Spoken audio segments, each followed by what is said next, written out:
রাত ৩টার সময় একটা ভূমিকম্প হচ্ছে। জোরে কোন কি কম্প? খালি বিল্ডিং একটু কাঁপে উঠছে, ওই এত ফোর্সে নামছে যে কম্বলের মধ্যে লুঙ্গি খোলা আছে ওইটাও পর্যন্ত পরার সুযোগ পাইনি। ফেরেশতা কয় আল্লাহ নামাইলা, তাই বলে ন্যাংটা করে নামালা। ৫ তলায় উঠে এখন ১.৫ লাখ টাকার খাট, ১২,০০০ টাকার কম্বল ওড়ে তামানে গায়ে দিয়ে বলতেছে আমার বাড়ি আমার ঘর আমাক নামাইকে। রাত ৯টার সময় এই জিকির করেছে যে আমার বাড়ি আমার ঘর আমাক নামাইকে। রাত কয়টা? ৯টা। দুই কান্দের দুই ফেরেশতা বলতেছে আল্লাহ ঘুমের সময় দোয়া পড়া লাগে, আল্লাহুম্মা বিইসমিকা আমুতু ওয়া আহইয়া। ঘুম দেওয়ার মালিক কে? চেতন করার মালিক কে? ঘুমের পরে যদি আল্লাহ আপনাকে চেতন না করে আপনি নিজের শক্তিতে চেতন হতে পারবেন না। জোরে কোন কথা ঠিক কিনা? কিন্তু বেটা দোয়া না পড়ে বলছে আমার বাড়ি আমার ঘর আমাক নামাইকে। রাত ৩টার সময় একটা ভূমিকম্প হচ্ছে। জোরে কোন কি কম্প? খালি বিল্ডিং একটু কাঁপে উঠছে, ওই এত ফোর্সে নামছে যে কম্বলের মধ্যে লুঙ্গি খোলা আছে ওইটাও পর্যন্ত পরার সুযোগ পাইনি। ফেরেশতা কয় আল্লাহ নামাইলা, তাই বলে ন্যাংটা করে নামালা। দিনের ভোর রাতে করবা, ড্যামি নির্বাচন করবা, আর বলবা ৪১ সাল পর্যন্ত থাকবো। আল্লাহ বলতেছে ২৪ সালে আমি আল্লাহ তোমাদেরকে ন্যাংটা করে নামায় দিব। জোরে বলেন কথা ঠিক কিনা? সমস্ত ক্ষমতার মালিক কে? ওয়া হুয়া আলা কুল্লি শাইইন কাদির। প্রত্যেকটা বিষয়ের উপরে একমাত্র ক্ষমতা হচ্ছে আমার আল্লাহর। সে আল্লাহর ক্ষমতা মানুষ নেওয়া যায় না, খুব খেয়াল করা লাগবে। আল্লাহ বলতেছেন আল্লাযী খালাকাল মাউতা ওয়াল হায়াতা লিয়াবলুয়াকুম আইয়ুকুম আহসানু আমালা ওয়া হুয়াল আজিজুল গফুর। আল্লাহু আকবার। খুব খেয়াল করবেন, এই দুইটা আয়াতের উপরে কিন্তু আজকের আলোচনা চলবে। সমস্ত ক্ষমতার মালিককে, রাজত্ব কর্তৃত্ব মালিকানা কার হাতত? অন্য কোনো মানুষের হাতে না। কখনোই বলবেন না যে বিএনপি ক্ষমতাত আছে, আওয়ামী লীগ ক্ষমতাত আছে, জামাত ক্ষমতাত আছে, এ কথা কখনোই বলবেন না। ক্ষমতাত কোনো মানুষ নাই, কোনো দল নাই, ক্ষমতায় আমার আল্লাহ। আমার আল্লাহ সব সময়। জোরে বলেন কথা ঠিক কিনা? সব সময় ক্ষমতা কার? হ্যাঁ, খুব খেয়াল করে এটা মনোযোগ দিয়ে শুনবেন। আল্লাহ বলতেছেন মৃত্যু এবং হায়াতকে, মৃত্যু এবং হায়াতকে সৃষ্টি করেছেন কে? আল্লাযী খালাকাল মাউতা ওয়াল হায়াতা। আমাদের সাধারণ লোকের ধারণা হচ্ছে আল্লাযী খালাকাল হায়াতা ওয়াল মাউতা, কিন্তু আল্লাহ বলতেছেন আল্লাযী খালাকাল মাউতা ওয়াল হায়াতা। আগে মৃত্যুর কথা বললেন, তারপরে হায়াতের কথা বললেন। এখানে যারা এসে বসে গেছেন এখান থেকে বাড়ি যাওয়ার পারবেন এরকম একজন মানুষ দাঁড়িয়ে বলেন হুজুর আমি অবশ্যই বাড়ি যাব, এ কথা একটা লোক বলেন তো দেখি। এই কথা বলার যদি কোনো সাহস না থাকে তাহলে কিসের মানুষের তৈরি আইন আমরা মানব? মানতে হবে একমাত্র যে আল্লাহ আমাদেরকে কি করেছেন সে আল্লাহকে মানতে হবে। জোরে কোন কথা ঠিক কিনা? কি জন্যে? লিয়াবলুয়াকুম, তোমাদেরকে পরীক্ষা করা হবে। আইয়ুকুম আহসানু আমালা, পরীক্ষার বিষয়টা হলো সুন্দর আমল। এখন আপনারা আসেন, আমরা সুন্দর আমল করতে চাই, সুন্দর আমল আমরা করতে চাই। আপনারা বলেন তো আল্লাহর যত আমল আছে তার মধ্যে ১ নম্বর আমলের নাম কি? নামাজ। জোরে কোন ১ নম্বর আমলের নাম কি? বর্তমানে আমাদের বাংলাদেশে এই নামাজটা কি সুন্দরভাবে হচ্ছে? দেখেন দাদা নামাজ পড়তেছে, নাতি নামাজ পড়ে না, বাপ নামাজ পড়ে, বেটা নামাজ পড়ে না, আবার ছেলে নামাজ পড়ে, বাপে পড়ে না, স্বামী পড়ে, বউ পড়ে না, বউ পড়ে, স্বামী পড়ে না। তাহলে বোঝা গেল এটা সুন্দর হচ্ছে না। সুন্দর আমল হলো সবাই মুসলমান যারা দাবি করে নামাজ কায়েম করবে। জোরে কোন ঠিক কিনা? এই জন্য আল্লাহ বলেছেন পরীক্ষার বিষয়টা হলো সুন্দর আমল। এখন সুন্দর আমল করতে গেলে সুন্দর একটা পরিবেশ লাগবে। সুন্দর পরিবেশ না হলে সুন্দর আমল করা যাবে? আপনার বাড়ি থেকে মসজিদ হলো ১০০ গজ দূরে, আপনি জোহরের নামাজ সামনে কাতারে আদায় করবেন সওয়াবের আশায়। ১০০ গজ দূরে মসজিদ, অজু করে বাড়ি থেকে মসজিদে সুবহানাল্লাহ আলহামদুলিল্লাহ বলতেছেন আর যাচ্ছেন, কিন্তু যাওয়ার সময় 100 গজের মধ্যেই 2টা বেপর্দা নারী আপনার 2 চোখত পড়ে গেছে। আপনি ফালাবার চাননি, হঠাৎ পড়ে গেছে। মুখ মশা মাছি পড়লে, পোকা পড়লে চোখ থেকে তোলা যায়। যেখানে এখানে বসার পরে আমার গলার মধ্যে কিন্তু একটা পোকা গেছে, আমি বার করবার সালাম কিন্তু ভিতরে ঢুকেছি, কারণ বার করবার গেলে কাশ আরও বেশি হবে, দরকার নেই। চোখত একটা পোকা পড়তে পারে, আমি নিজেও তুলতে পারি, আমার ভাইকেও বলতে পারি ভাই পোকাটা তুলে দেন তো। কিন্তু 2টা বেপর্দা নারী যদি আমার 2 চোখত পড়ে, আর আমি যদি বলি উমুকের বউ আমার চোখত পড়ছে, ভাই দেখো তো কোন জায়গায়, আপনারা বলেন তো চোখের মধ্যে দেখা যাবে? কারণ এই 2টা নারী বেপর্দা আমার চোখের মধ্যে নাই, আমার অন্তরের মধ্যে ঢুকে গেছে। জোরে কোন কথা ঠিক কিনা? এখন সামনে কাতারে গিয়া আমি নিয়ত করতেছি ইলা জিহাতিল কাবাতিশ শরীফাত, আল্লাহু আকবার। মুখ আছে কাবার দিকে, চোখ আছে সেজদার দিকে, আর মন বলতেছে রাস্তাত কি দেখলাম রে। আপনার বলেন তো নামাজ হবে? তাহলে শুধু মসজিদ ভালো করলে হবে না, যে রাস্তা দিয়ে আমরা মসজিদে যাই এই রাস্তাটাও ভালো করা লাগবে। জোরে বলেন কথা ঠিক কিনা? এখন আপনারা বলেন নারীরা রাস্তায় বের হতে পারবে, নারীরা যে শুধু ঘরের মধ্যেই থাকবে সে কথা আল্লাহ বলে নাই। ওয়াকরনা ফি বুয়ুতিকুন্না ওয়ালা তাবাররুজনা তাবাররুজাল জাহিলিয়াতিল উলা।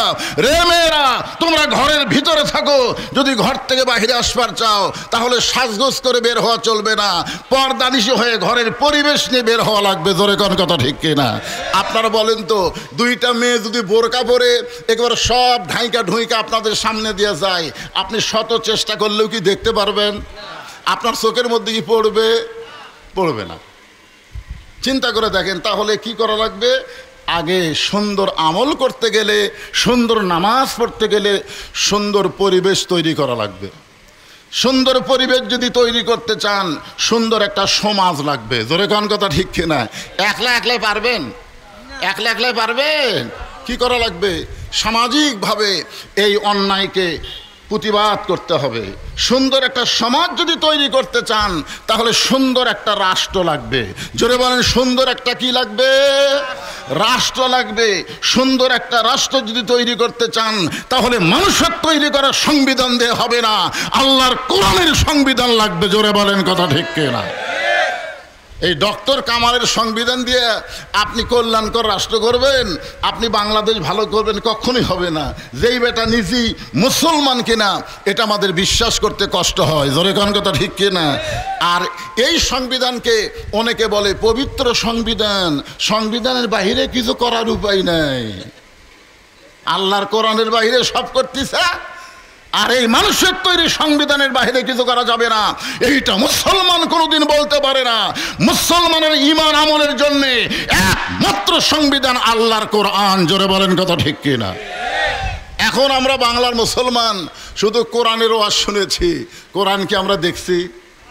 জোরে কোন কোরআন কি দেখছি আমরা? কোরআন আমরা আগামীতে দেখতে চাই যে আসলে এই কোরআনটা কেমন। এতদিন আল্লামা সাইদি হুজুর কোরআনে তাফসির করলো, কোরআনের হক তাফসির করার কারণে জেলের মধ্যে তাকে বন্দি করা হলো বিনা অপরাধে, জেলের ভিতর থেকে হাসপাতালে নিয়ে গিয়ে তাকে হত্যা করা হলো। অনেক কোরআনের নেতাদেরকে অন্যায়ভাবে ফাঁসির কাস্টে নিয়ে যাওয়া হলো। জোরে কোন কথা ঠিক কিনা? কারো কোনো দোষ নাই, কোনো দোষ নাই। আজকে সেই কোরআন শুধু আমরা শুনবো না, বাস্তবে আল্লাহর কোরআন একটু নিজের চোখে দেখবার চাই। আপনারা কি আল্লাহর কোরআন দেখবেন? আল্লাহর কোরআন দেখতে গেলে আগে এই কোরআনের দ্বারা ধারক বাহক হয়ে আপনাদের কাছে ভোট চাবে, তাদের চরিত্রটা কেমন হওয়া লাগবে? হ্যাঁ, যাই তাই আসে তো বলতে পারবে না। এখন তারা কেমন হবে? আপনারা তার সামনে অকপটে সব কথা বলতে পারবেন, কোনো ভয় ডর আপনার থাকবে না। কারণ আপনি যখন ঈমান গ্রহণ করেছেন আল্লাহ বলেছেন ইয়া আইয়ুহাল্লাযীনা আমানুত্তাকুল্লাহা হাক্কা তুকাতিহি, রে আমার বিশ্বাসীরা ভয় করো আল্লাহকে যথাযথ। কোনো মানুষকে, কোনো নেতাকে, কোনো আমিরকে ভয় করা যাবে না, ভয় করতে হবে কাকে? আল্লাহ। প্রমাণ হলো হযরত ওমর জুমার দিনে খুতবা দিচ্ছেন, লক্ষাধিক নবীর সাহাবী ওমর ফারুকের সামনে। হঠাৎ একজন সাহাবী দাঁড়িয়ে বললেন ইয়া আমির আল মুমিনিন, আপনার খুতবা আমরা শুনবো না। একজন দাঁড়িয়ে বললেন আপনার খুতবা আমরা শুনবো না।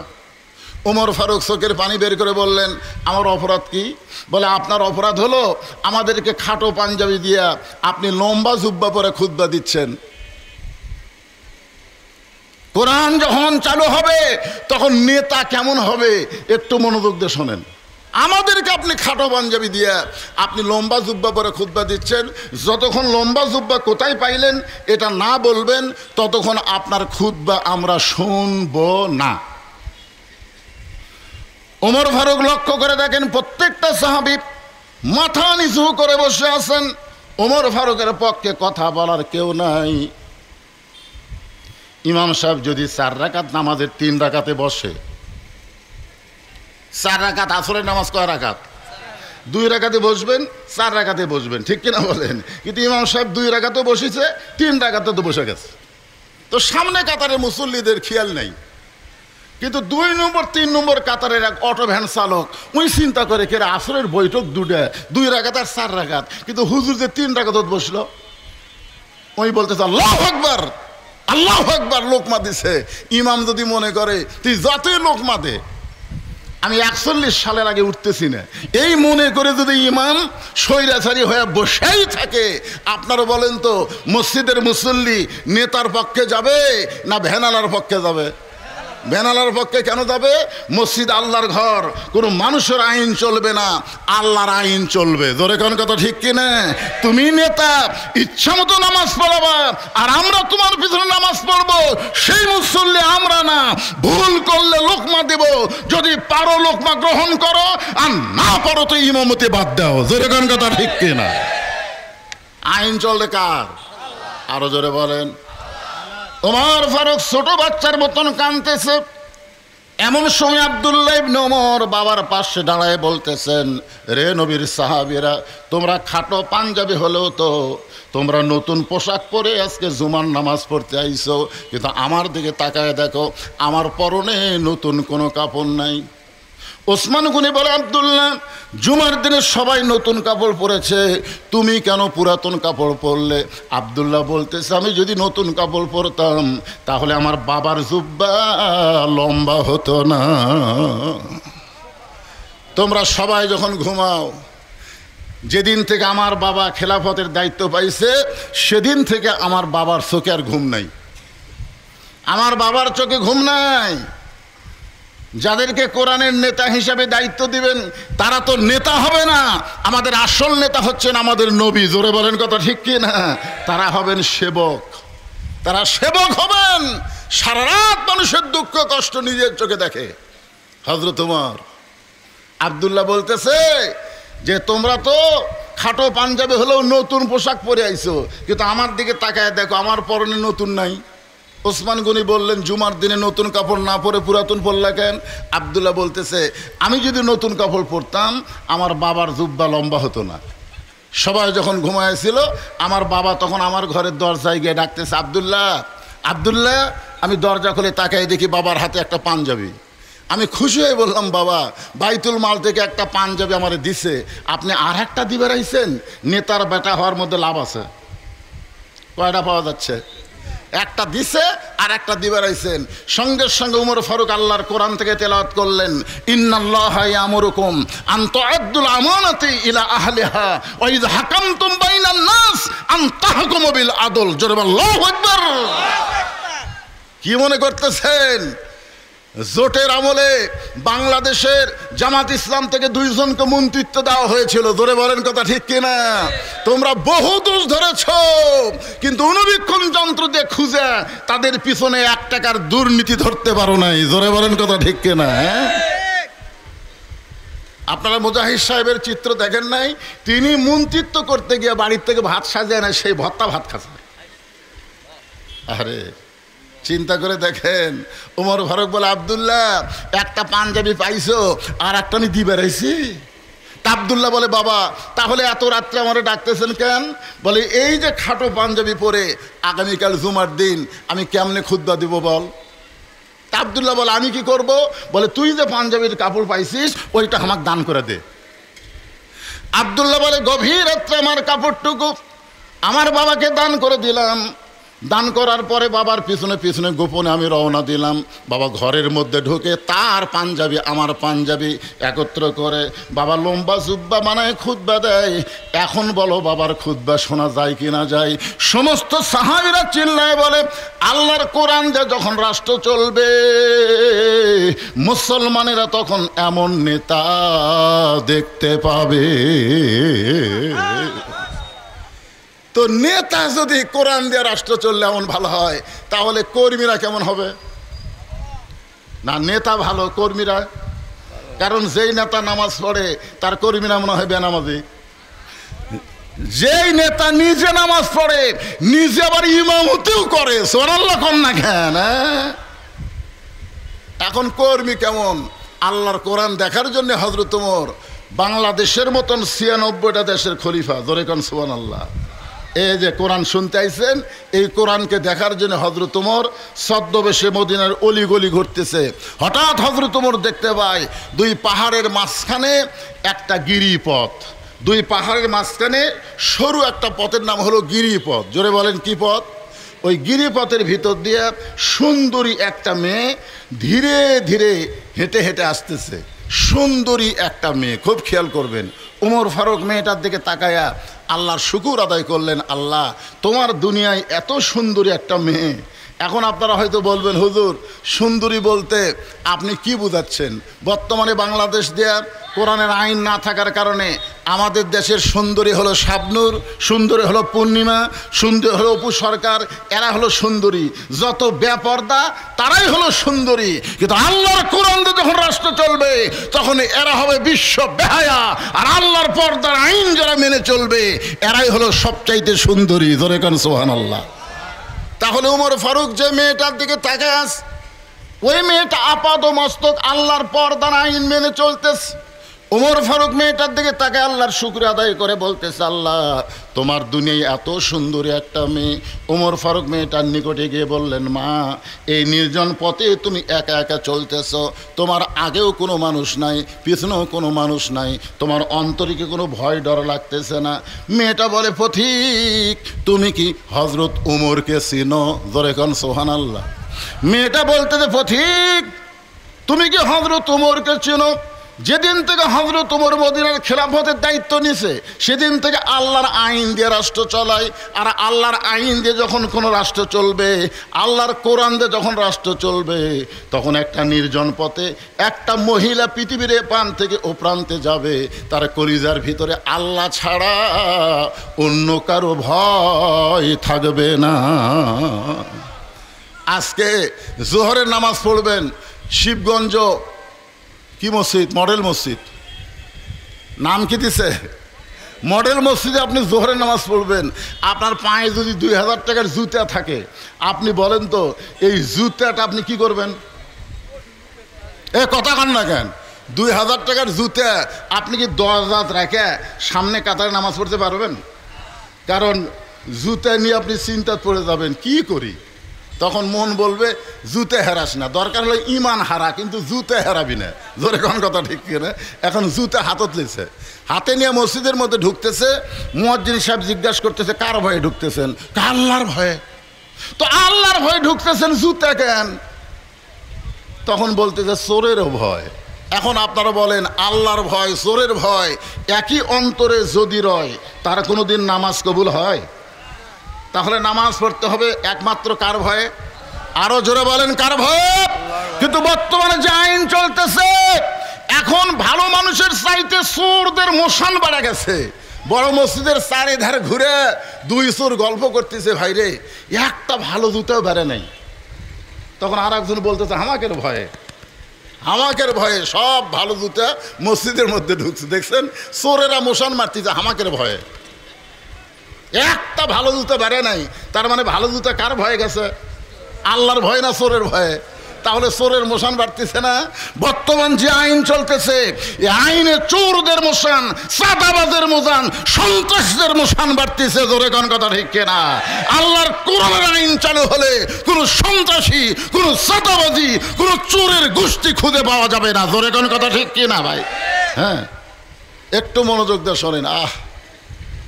মেয়েটা বলতেছে, পথিক তুমি কি হযরত উমরকে চেনো? যদি হযরত উমরকে চিনতা তাহলে এরকম বেসাইদা কথা বলতা না। উমর যেদিন থেকে আল্লাহর কোরআন দিয়ে রাষ্ট্র চালায়, সেদিন থেকে পৃথিবীর এক প্রান্ত থেকে আর এক প্রান্তে একটা মহিলা যাবে, ওই মহিলার কলিজায় কেবলমাত্র ভয় থাকবে কার? আইয়ুকুম আহসানু আমালা, সবচাইতে সুন্দর আমল হলো শুধুমাত্র ভয় করতে হবে কার? আরো জোরে বলেন না কেন? পরীক্ষা হবে কার ভয়? আল্লাহর ভয় করে। যারা বলে আমরা শরিয়া বিশ্বাস করি না, ওই মার্কা ছিল মারবেন। আল্লাহর ভয় করে বোঝা লাগবে, বোঝা লাগবে। মুখে বলতেছি ভয় আল্লাহর, আর কাজে কামে সুন্দর আমলের পরীক্ষা করা হবে। একটু মনোযোগ দেন। ওমর ফারুক বললেন, মা তুমি অত্যন্ত দামি কথা বলেছ, কিন্তু তুমি যে ধীর গতিতে চলতেছো, এই যে ধীর গতিতে তুমি চলতেছো, আমার মনে হয় তোমার ভিতরে কোনো অশান্তি কাজ করতেছে। কারণ চালচলন দেখলে বোঝা যায় লোকটা শান্তিতে আছে না অশান্তিতে আছে। আপনারা কেমন আছেন এটা চালচলন দেখলে বোঝা যায় কি যায় না? ওমর ফারুক বললেন, মা তুমি যে ধীর গতিতে চলতেছো, আমার মনে হয় তুমি একজন দুঃখী নারী। মেয়েটা বলতে যে পথিক, আমি আসলে একজন দুঃখী নারী। আজকে 6 দিন হলে আমি হযরত ওমরকে খুঁজে বেড়াই। আমি আসলে একজন কি নারী? কথা কন না কেন? কি নারী? দুঃখী নারী। আজকে 6 দিন হলে হযরত ওমরকে আমি খুঁজে বেড়াই। ওমর ফারুক বলতেছেন, মা তুমি এই 2 পাহাড়ের মাঝখানে উমরকে খুঁজতেছ? উমরকে যদি খুঁজবার চাও তাহলে সংসদ ভবনে যাও, গণভবনে যাও। উমর হচ্ছে অর্ধপৃথিবীর খলিফা, আর অর্ধপৃথিবীর খলিফাকে তুমি কি গরু ছাগল উর্দুম্বা পাইছো? 2 পাহাড়ের মাঝখানে খুঁজতেছ। মেয়েটা বলতেছে, পথিক 6 দিন হলে উমরকে খুঁজতেছি, আর এক দিনের মধ্যে যদি উমরকে আমি খুঁজে না পাই, আমি আসল জায়গায় বিচার দেব। কোন জায়গায় বিচার দিবি? জোরে বলেন না কেন? আমরা কোর্ট কাছারিতে বহু বিচার দিছি, অনেক কেস আমার নামে, বহু বিচার দিছি, বিচার পাইনি। যখন জেলখানা থেকে আল্লামা সাঈদীকে হাসপাতালে নিয়ে হত্যা করলো, সেই দিন সারা রাত আমরা কোনো আলেম ঘুমাইনি, সারা রাত ঘুমাইনি। আমরা বলেছি কোরআন শরীফ পড়ো, সূরা মুলুক পড়ো, সূরা মুজাম্মিল পড়ো, তাহাজ্জুদের নামাজ পড়ে আসল জায়গায় বিচার দাও। এই দুনিয়ার হাইকোর্ট সুপ্রিম কোর্ট আমাদের কোনো বিচার করবে না। এই বিচারগুলো সব হাসিনার কথা মতো হবে। আমাদের একমাত্র বিচারক আল্লাহ। আলাইসাল্লাহু বিআহকামিল হাকিমিন। চোখের পানি নিয়ে যখন বিচার দিলাম, সেই দিন থেকে হাসিনার পতন শুরু হয়েছে। জোরে কোনো কথা ঠিক কিনা? যেই বলেছে আসল জায়গা। মেয়েটা বলতে যে পথিক, আল্লাহর কোরআন দিয়ে যখন রাষ্ট্র চলবে তখন নেতাদেরকে খোঁজা লাগবে না, বরং নেতারাই দুঃখী মানুষকে খুঁজে বেড়াবে। আল্লাহর এই কোরআন দিয়ে যখন আপনাকে শিবগঞ্জ চলবে, বাংলাদেশ চলবে, তখন এই নেতা আপনাকে খোঁজা লাগবে না, নেতারাই আপনাকে খুঁজবে। কোন গ্রামে কয়টা বিধবা আছে, কয়জন এতিম আছে, এগুলা নেতাদের দায়িত্ব। জোরে কথা কন না কেন? কথা কন না কেন? আপনাদের দায়িত্ব নেতার কাছে যাওয়া না। যখন নেতার কাছে যাবেন তখন নেতা ঘুষ চাবে, ঘুষ। মেয়েটা বলতেছে যে নেতাদের দায়িত্ব হলো দুঃখী মানুষকে খুঁজে বেড়ান। আমি 6 দিন হলে খুঁজতেছি, আর এক দিন যদি না পাই তাহলে কোন জায়গায় বিচার দেব? ওমর ফারুক ছোট বাচ্চার মতন কম্পন শুরু হয়ে গেল। কারণ হযরত ওমর যখন থেকে মদিনার খলিফা, তখন থেকেই তিনি দুঃখী মানুষকে খুঁজে বেড়ায়। একদিন গভীর রাত্রে হযরত ওমর দেখতে পায় মদিনার মরুভূমির মধ্যে তাঁবু টাঙ্গানো, 2টা বাচ্চা মা মা বলে কাঁদতেছে, আর মা বলতেছে গোস্ত সিদ্ধ হলেই তোমাদের খাবার দিব। ওমর ফারুক চিন্তায় পড়ে গেল, এত রাত ধরে গোস্ত সিদ্ধ হয় না। দুম্বার গোস্ত হলে বড় জোর 8 ঘন্টা লাগবে, উটের গোস্ত হলে বড় জোর 1 ঘন্টা লাগবে, কিন্তু এত গভীর রাত হয়ে গেল এখন পর্যন্ত গোস্ত সিদ্ধ হয় না। এই মাটা কেমন মা? তাঁবুর নিকটে এসে ওমর ফারুক লোকমা দিয়ে বললেন, মা তোমার 2টা সন্তান ক্ষুধার জ্বালায় কান্দে, এত রাত পর্যন্ত তোমার গোস্ত সিদ্ধ হয় না, তোমার অন্তরে কোনো দয়া নেই? মেয়েটা বলে, পথিক তুমি কে গো? আমি তোমারে চিনি না। এই গভীর রাত্রে তুমি আমার খোঁজ করতেছো। আমার বাড়ি হলো ইয়ামিন দেশে। আমি শুনতে পাইছি মদিনার ওমর নাকি অত্যন্ত ভালো মানুষ। আমার দুইটা এতিম বাচ্চাকে নিয়ে ওমর ফারুকের দরবারে বিকেলবেলা যাবার চাইছিলাম, কিন্তু এত মানুষের ভিড়, আমি একটা মহিলা ওমরের দরবারে যাওয়ার পারি নাই। আমি নিয়ত করেছি আগামীকাল সকালবেলায় যাব। আমার দুইটা এতিম বাচ্চাকে তাঁবু টাঙ্গাইয়া আমি বুকের মধ্যে নিয়ে ঘুমাবার চাইছিলাম, কিন্তু এদের পেটে এত খিদা লাগছে, এরা বারবার ক্ষুধার জ্বালায় যখন কান্না শুরু করে দিছে, আমি তখন মা সান্ত্বনা দেওয়ার জন্যে পাতিলের মধ্যে পানি আর পাথর দিয়া নিচে আগুন জ্বালায় বলতেছে, বাবা সিদ্ধ হলেই তোমাদের খাবার দেব। আমার কথা শুনতে শুনতে হয়তো দুইটা সন্তান ঘুমায় যাবে, কিন্তু ক্ষুধা এত বেশি আমার দুইটা সন্তান ঘুমাবার পারতেছে না। আমার মনে হয় পথিকরে আজকে রাত আর সকাল হবে না, আমার দুইটা সন্তান ক্ষুধার জ্বালায় হয়তো মারাই যাবে। সঙ্গে সঙ্গে ওমর ফারুক বলে, মা তুমি একটু ধৈর্য ধরো মা, তুমি পাথর সিদ্ধ না করে তুমি তোমার সন্তানকে একটু ধৈর্য ধরো মা। এক দৌড়ে বাংলাদেশের মতন ৯৬ দেশের খলিফা এক দৌড়ে বাইতুল মালের দরজায় গেলেন। আসলাম আসলাম বলে ডাক দিলেন। আসলাম দরজা খুলে বলে, আমির আল মুমিনিন এই গভীর রাত্রে আমারে ডাকতেছেন? বলে, সবচাইতে খাবার বড় বস্তাটা আমার মাথায় উঠাইয়া দে। আসলাম বলে, আমি হলাম চাকর, কোথায় বস্তা নিয়ে যাওয়া লাগবে আপনি হুকুম করেন, আমি নিয়ে যাব। ওমর ফারুক বলেন, আসলাম রে, একজনের পাপের বোঝা আর একজন মাথায় নেয় না, দে আমার মাথায় উঠে দে। ওয়াউলিল আমরি মিনকুমকে মানতে গিয়ে চাকর আসলাম ওমর ফারুকের মাথায় বস্তা তুলে দেয়। নেতা কারে কয়? আত্তাকুল্লাহ হাক্কা তুকাতিহি। বস্তা মাথায় নিয়ে যখন দৌড় শুরু করেছে, পিছন দিক থেকে আসলাম বলতেছে, আমির আল মুমিনিন এত জোরে বস্তা নিয়ে দৌড় দিলে আপনি পড়ে যাবেন, আপনার কষ্ট হবে।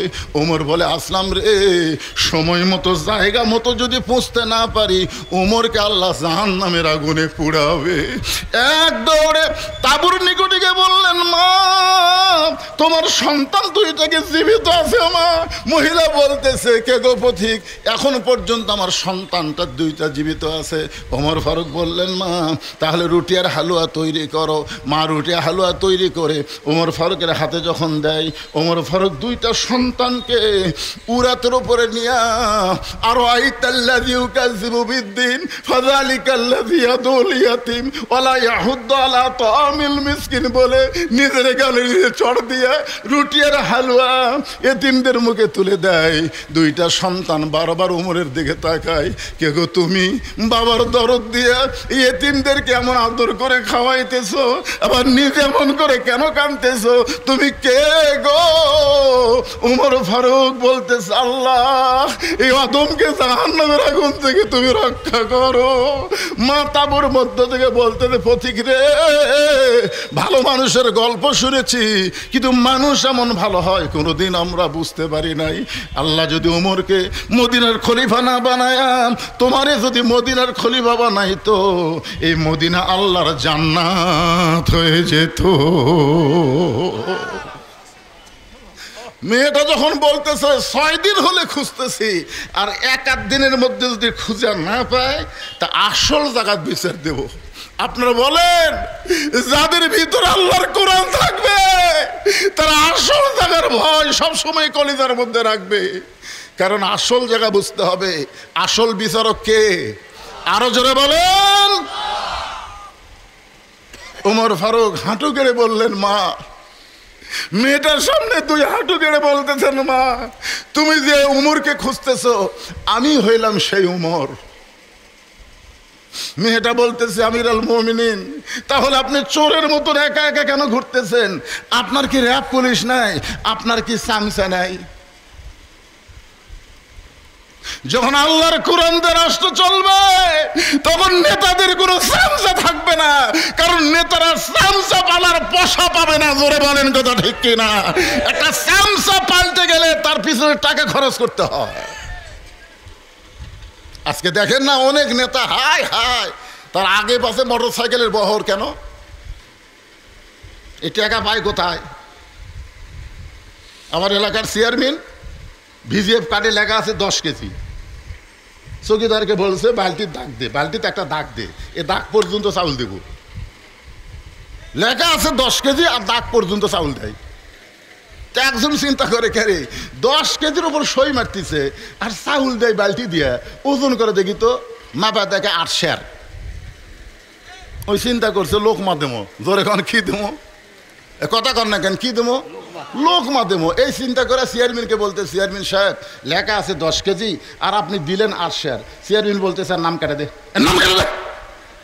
তখন জোর হাত করে বলতেছে যা দিচ্ছেন দেন, নাম কাটেন না, নাম কাটেন না। কে রে পাগলা, তোর 2 সের যদি না মারি আমি সাইন্সা পালমুখী দিয়া। আজকে নেতারা এই সামসা পালতেছে জনগণের টাকা মেরে, জোরে কোন কথা ঠিক কি না? কিন্তু আল্লাহর কোরআন দিয়ে যখন রাষ্ট্র চলবে, উমর ফারুক চোরের মতন একা চলতেছে, র্যাব নাই, পুলিশ নাই, সামসা নাই। কেন নাই? ইন্নামাল মুমিনুনা আল্লাযীনা ইযা যুকিরাল্লাহু ওয়াজিলাত কুলুবুহুম ওয়া ইযা তুলিয়াত আলাইহিম আয়াতুহু জাদাতুহুম ঈমানাও ওয়া আলা রাব্বিহিম ইয়াতাওয়াক্কালুন। আপনার বডিগার্ডকে আল্লাহ নিজেই, আল্লাহ নিজেই, কেউ মারতে পারবে না। খালাকাল মাউতা ওয়াল হায়াতা, মৃত্যু এবং হায়াতকে সৃষ্টি করছেন কে? জোরে বলেন। বিশ্বাস করতে হবে। লিয়াবলুয়াকুম আইয়ুকুম আহসানু আমালা। উমর ফারুক বলতেছেন, মা তুমি তো আমাকে 6 দিন হলে খুঁজতেছ, কি দুঃখ তোমার মনে, যেই দুঃখ নিয়ে তুমি আমাকে 6 দিন হলে খুঁজতেছ? কয়দিন? মেয়েটা বলতেছে, আমির আল মুমিনিন, আমার জীবনের সবচাইতে বড় দুঃখ হলো আমি 6 বছর বয়সে ঈমান গ্রহণ করছি। এই মনোযোগ দিয়ে শুনবেন, ঈমানের কলেমা পড়া আর ঈমান গ্রহণ করা দুইটা এক জিনিস না। যুদ্ধের সময় কবার পারবে, আমি কবার পারবো, আপনারা অনেক যুবক জানেনই না। যুদ্ধের সময় আমার এলাকার অনেক হিন্দুরা কলমার জিকির করছে, জানেন? যুদ্ধের 9 মাস মুসলমানের চাইতে হিন্দুরাই কলমা বেশি পড়ছে। পাঞ্জাবি আর্মি দেখলি লা ইলাহা ইল্লাল্লাহ, লা ইলাহা ইল্লাল্লাহ, লা ইলাহা ইল্লাল্লাহ। তা আর্মিরা বলতেছো বিলকুল ঠিক হয়, ঠিক হয়। এক হিন্দু আমারে কইছে, বাবা মুসলমানের কলমার দাম আছে। আমি কইলাম, আপনি হিন্দু হয়ে কলমার দাম কেমনে বুঝলেন? বলে, যুদ্ধের সময় বুঝেছি বাবা, এই কলমা আমাদের মুখে ছিল, যার কারণে আর্মির হাত থেকে আমি বাইসে গেছি।